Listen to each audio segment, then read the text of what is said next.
Next week, our topic is going to be loneliness. So we're going to look at character strengths and loneliness, which is touched on but not gone too deep with. So look forward to that one as well. All right, so without further ado, I get the privilege of introducing Gwendolyn today, which I'm thrilled about. You can see part of her profile here. You can also go on the website and take a look at the profile there. I actually want to say a little bit about how I know Gwendolyn and why I'm so excited that she's here. So Gwendolyn is based in Western Massachusetts, and I used to live in Western Massachusetts, and she and her team run this amazing organization called Bridge.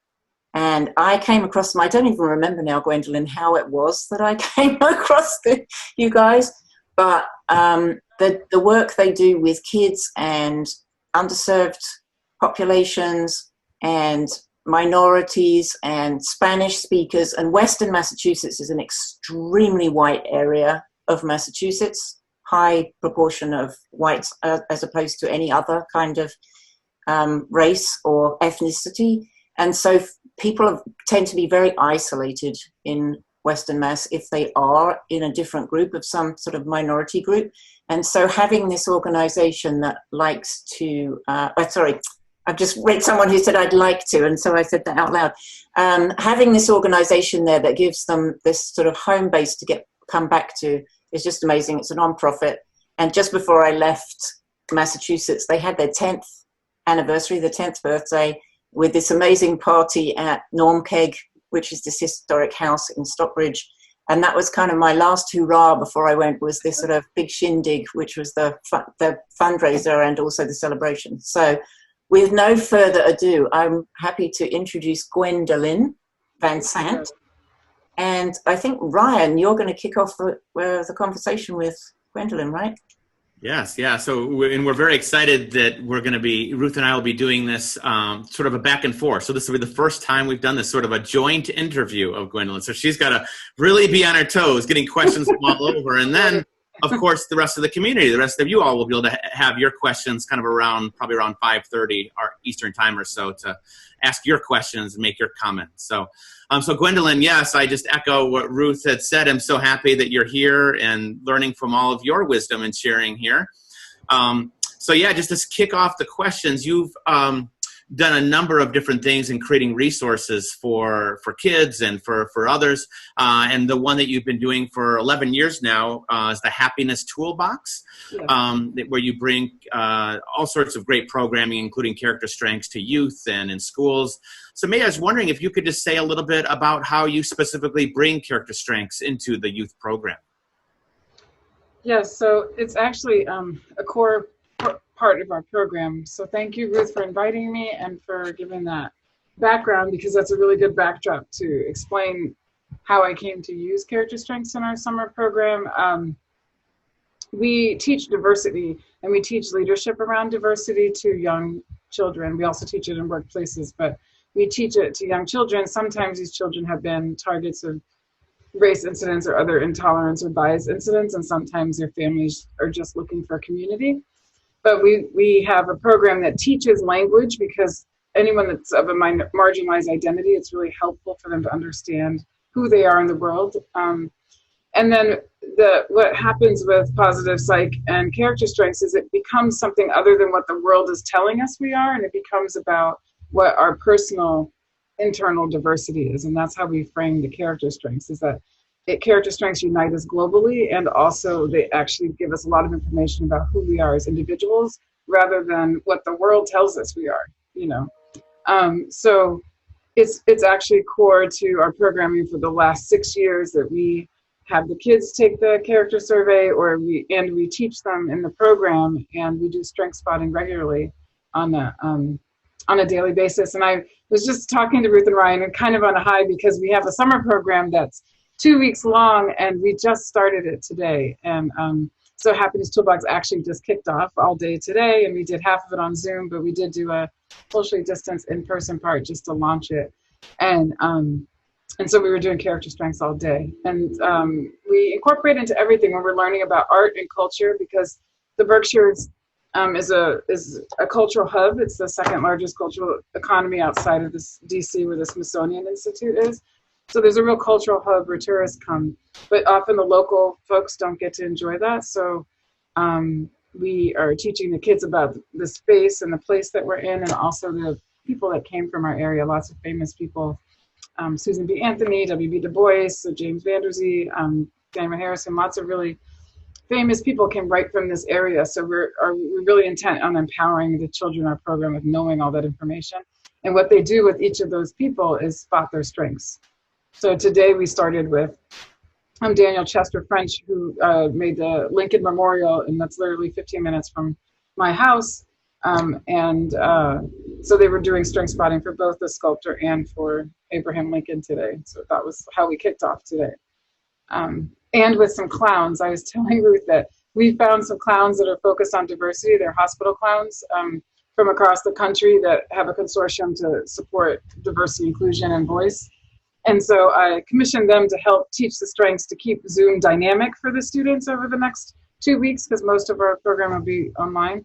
And I'll make sure that when Ruth has the recording that you get to see the trailer, but it's really fun. So there are these clowns that are teaching the character strengths and really bringing them to life. So they also were with us this morning.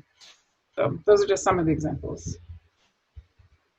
So I'm curious, how does it change the dynamic, but doing it online? I mean, you mentioned getting the clowns to make it more sort of interactive and everything.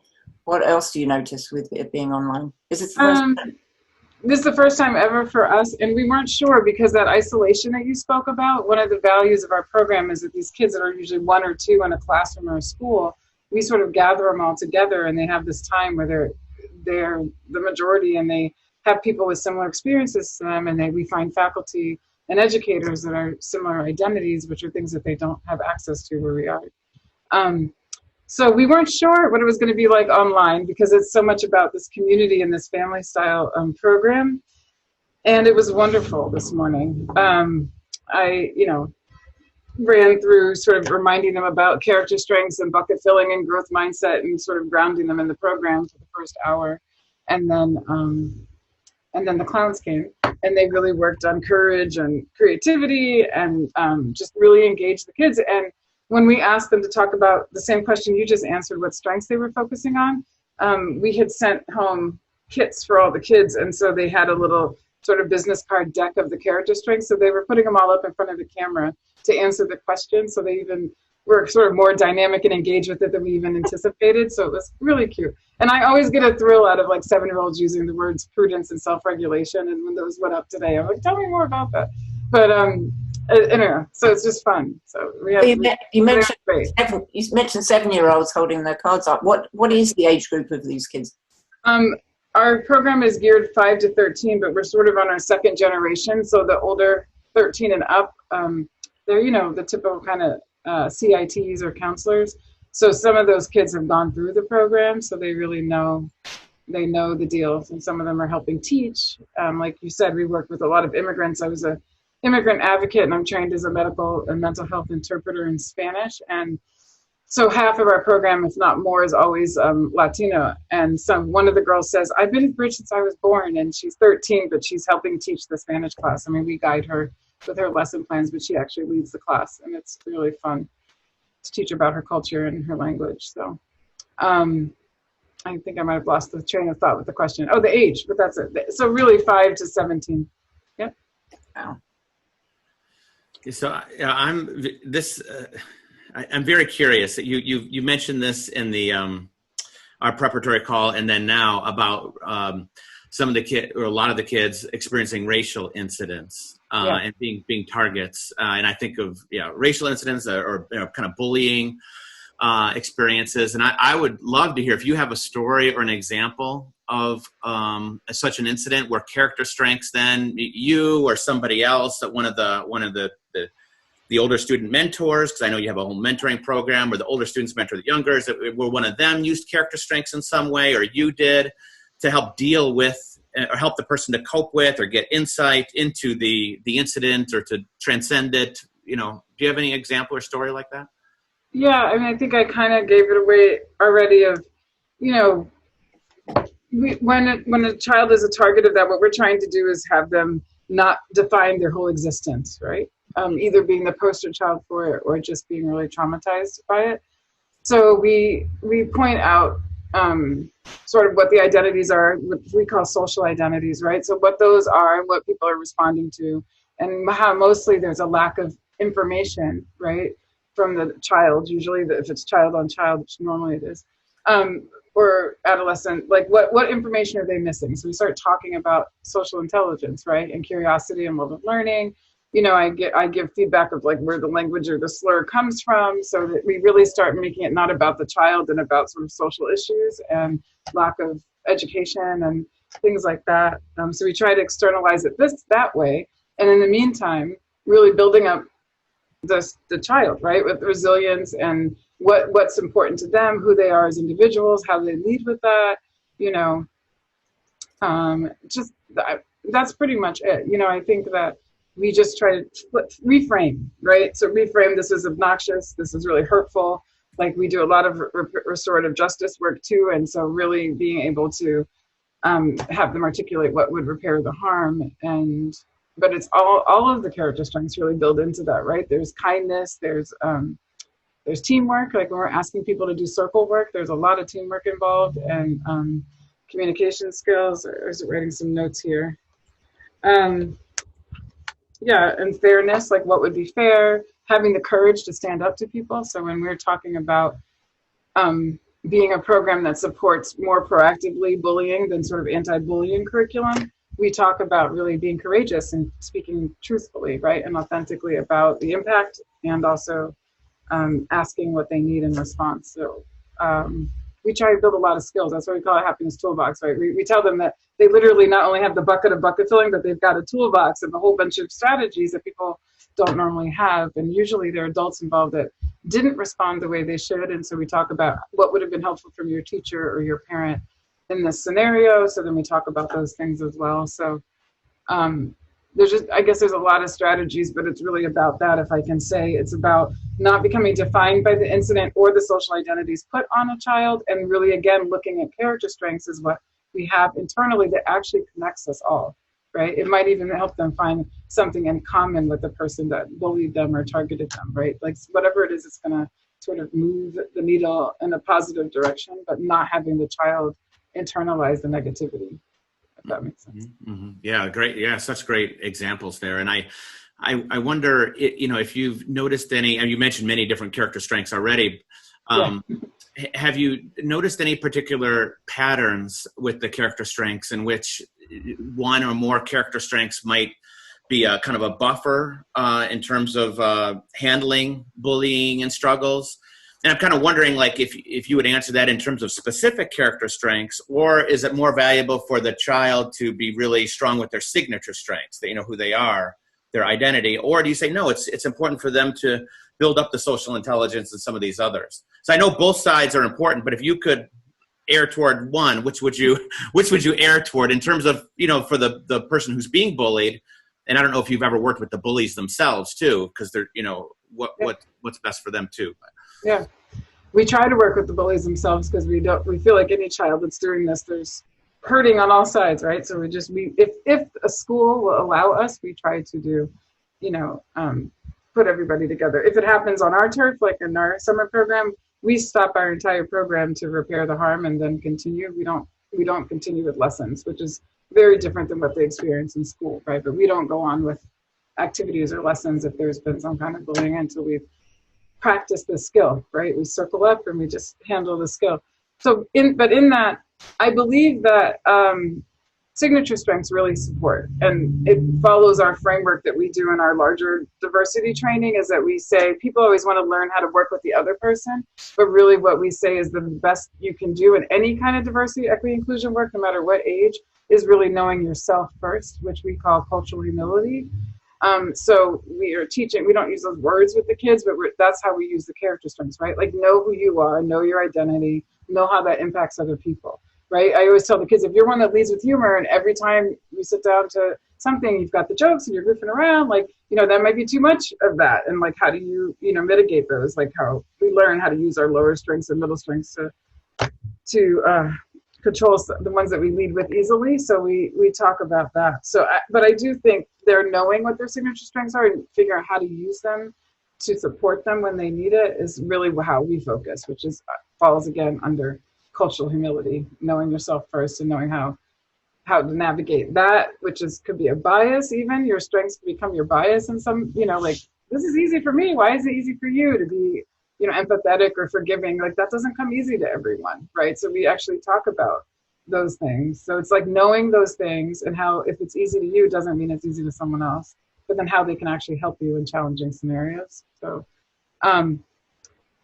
but I do believe that being aware of all of them is important, which is why we do strength spotting. Strength spotting is like what we do all day, right? Like, I told you that when we're in person for the last 6 years, at circle time, we plot out which strengths we're going to teach over the 2-week period, and that we made stickers out of them. And so the kids have a lesson around them and stories, and often because of the generational thing, older kids are teaching the circle alongside the staff. And then they put the sticker on of the one they want to work on for the day. And everyone's job is to spot out when that person's using that strength. So that's how we're building the skill of them being able to strength spot. And I was saying it was different today because we're not together in circle and like spending all day together. But so the business cards was our workaround for today. So far today, they seem to really still transfer the skill, and started holding them up in the lesson on the Zoom screens, which was just really fun. It was almost unprompted. And it was really cool for them to go into their happiness toolbox, which is a tote this year, happiness tote, and pull their stuff out and use it. So that's what we're doing. It's fun. I'm so excited. I can't tell you. It makes me so happy. I feel like if I could do this every month, I'd be a much happier person. But it's like 2 weeks of the year that we have this program where we leave all the grown-up work to the side and we do this, and it's a lot of fun. Yeah. So I'm going to throw a slight curveball. Yes. So I asked the crowd to spot your strengths while you were talking. Oh, you did? And I would actually create a word cloud afterwards of what came up. But because last week we were practicing strength spotting, and there's just so many. I was going to read them out, but it was just like social intelligence and hope and love of learning and teamwork and justice and bravery and perspective and prudence with the children and love and kindness, and just it's endless. So I will collect all of those together. So that was my little curveball, just to put you on the spot. But you were saying that the kids are doing strength spotting all the time. We're trying to encourage people in this group to do the same thing. So, and my question. In the audience, Carmen's here, who I mentioned earlier, and she's joined us to teach character strengths. So she's in the audience. So she became a part of Happiness Toolbox officially today.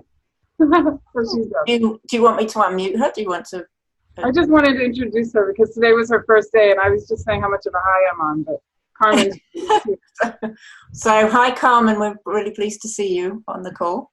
And so my question was going to be that I'm sure we could talk more and more about the happiness toolbox and the stuff you've done in school and all of that, but that's not all you do, right? Where else does the character strengths come in to play? Outside of happiness toolbox? I'm sorry. So in our regular work, right, we're doing cultural competence training and equity inclusion work. And so when we start our cultural competence training, it's not like everyone else's before COVID-19 and the George Floyd murder. I think more people are doing this now, but we always have a gender and race and poverty analysis like right up front in the beginning of the training. So when we start talking really about these heavy things, right, race is a social construct, gender is a social construct, poverty and privilege, then the next slide that comes up is the character strengths, right? And I say, look, like there's all of the stuff that the world is telling us we are and what we do have and don't have. And Ruth, you've been in these spaces, then we go right to, but this is again who we are as human beings. So this is what we teach people in training, just like we teach the kids. And so from that, when we're working, we use it to help people build teams, to remember that you want diversity. Like I'm the diversity lady, so that means I believe in diversity, right? And again, it's not just the outside, it's who we are as individuals. So when you're building a strong team, you need team members that have different strengths, right? They lead from different places, because then you have a whole, right? If you have everybody leaning one way, it's lopsided and it's actually limited. So that goes for any kind of diversity, race, gender, character strengths, right? So we use it in that way, and we talk. And then when we get to coaching managers and supervisors, we dig deeper into that. Like, how do they coach a team with character strengths, right? And that supports equity inclusion work just like any other part of it. Like, we're in the middle of a thunderstorm right now, which is just so you know. Hope I don't go away. Well, your background looks very sunny and bright, so Very misleading. I think that's one of the lakes near Stockbridge, between Stockbridge and Great Barrington, if I'm. Yeah. Well, yeah. Yep. Ryan. Yeah. So Gwendolyn, you write and live a lot of work out of resilience. You live in a resilient way. It's one of your life models from just what I gathered from reading what you've written, and so you really try to embody that in your work and life. And so I'm just wondering if there's maybe an example or a story of your own resilience in this work, and obviously the character strengths that are part of that. But yeah, if you have a sort of a resilient story for us. Yeah, I mean, you probably have many. Every day. That's like every day. Doing race work is not easy, and sticking with it's not easy. And I think Ruth and I didn't cross paths exactly in the certificate in positive psych, but when I went there 6 years ago, I was in my second wave of burnout and trying to lead race equity work in the area that Ruth described. And so positive psych really, again, put the science behind how I was living, like you just said, but it really helped to know that there's a science behind it, tools you can go back to, and not just sort of my being able to cope really well, right? It really shifted the framework for me. And we talk about and teach resilience in a similar way. When we're with one group of people, we're teaching them, look how resilient you are, right? People that are marginalized are always told that they're not good enough, right? Or they're outside or somehow. That group we're teaching, look, you're so resilient. Look at what you did to get here today, to be in your seat in your classroom, like all the things you had to traverse to get here. And then we might be in another community, right? Like Lennox, Ruth, right? And we're there, and if a child gets a B- or a B+, they might be ready to kill themselves, right? So then we're teaching resilience skills in a different way, right? So we really do use it how it needs to get applied, and it's often just what's missing for people, like filling in the gaps. But Maria Sawal is my teacher around resilience, who's worked with Tal Ben-Shahar, and she just, I don't know, she's that. So my mentor, sometimes I bring her into tougher clients or when clients get to a certain stage, but it really, I don't know, it just really helps. Because if you're doing organizational transformational change around things like equity and justice work, it's very hard. So no matter how dedicated a team is, you hit a point where most of these efforts fall apart. And it's actually the resilience work that gets me through that. Whether I bring in Maria to partner with me or whether I'm able to navigate it myself, like that's what's required. So I really feel like I can't actually do racial justice and equity work and equity inclusion work without positive psych frameworks. Like it's just how I operate. And I think it makes everybody feel like they're a part of the work, instead of one group being like, we're bad or we're no longer wanted and everybody wants this new thing, that it's everyone's work, right? So keying into people's strengths, keying into the strength of an organization, what an organization's culture and history has been, right? To be who they are next. So that we use that strengths-based work, organizationally as well as individually.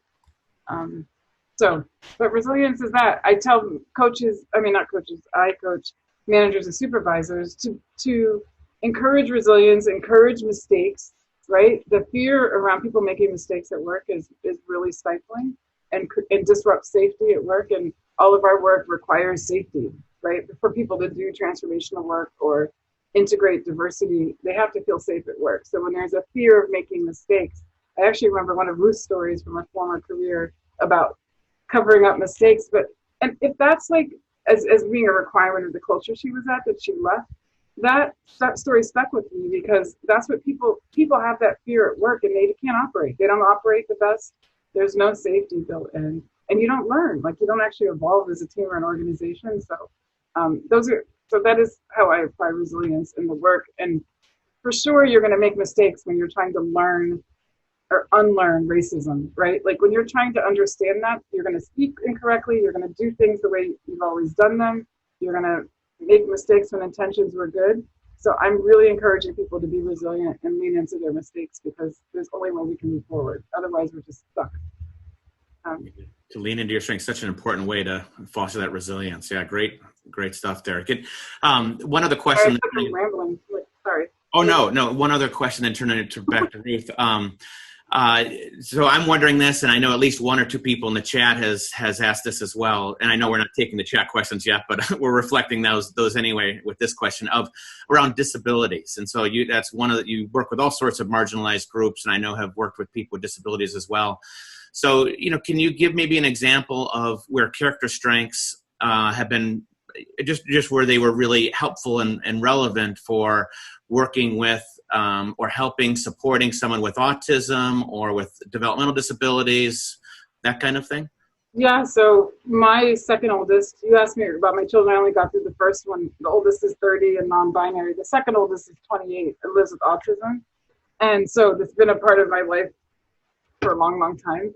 And so when we do our happiness toolbox, we take kids without aids into our program, special needs or not, unless they're severely disabled in a way that we can't handle.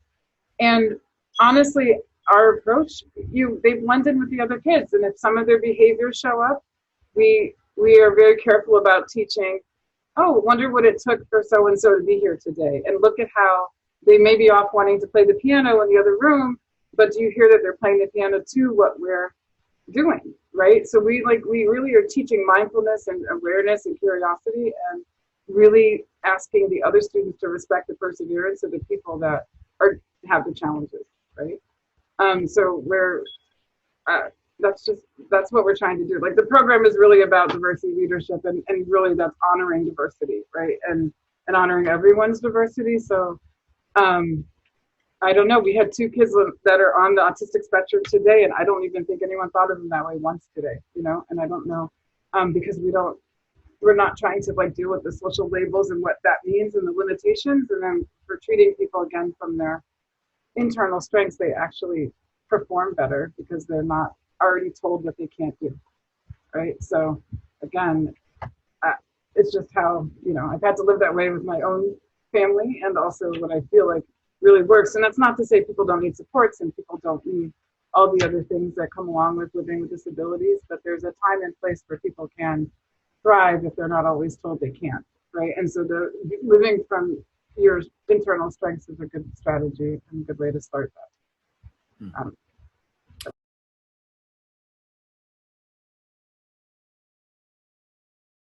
Experience. I'll just briefly lead us in this. So if you want to just kind of get comfortable with how you're sitting, or if you're standing like I am, and eyes open or closed, and just begin by focusing your attention. So rooting your attention on one thing, and one easy thing that we can always bring our attention to is our breathing. It just happens to be there every second of every minute of every day.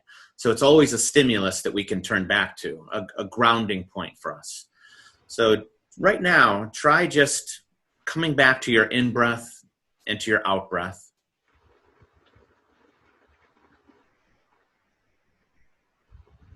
And allowing your mind just to center on that. Your mind might be fluttering to all sorts of things and stimulated by all sorts of ideas. Try to let that go just for a moment and just become fully present to this breath, to this inhale, to this exhale.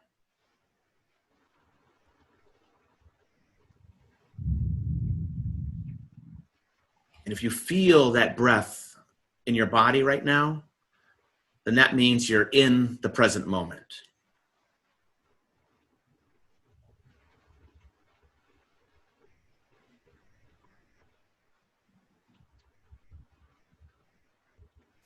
And so while you're in this present moment with your in-breath and your out-breath, take notice of what struck you most in what Gwendolyn had to say so far today. Just as I asked that, what comes up first for you? You've kind of cleared out all the mental clutter, come clean right to your breath. to that pure in-breath and out-breath. And in this pure, open space, what strikes you most in what she's had to offer? Is it a word? Is it an insight? A phrase? A practice? An activity? A quote that you'll want to remember?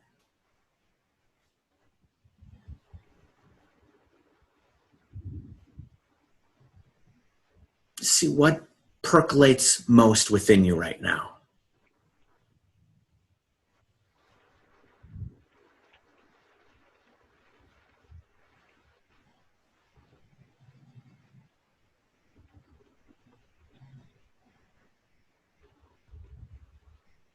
And taking that with you as we return with our eyes open to our community here.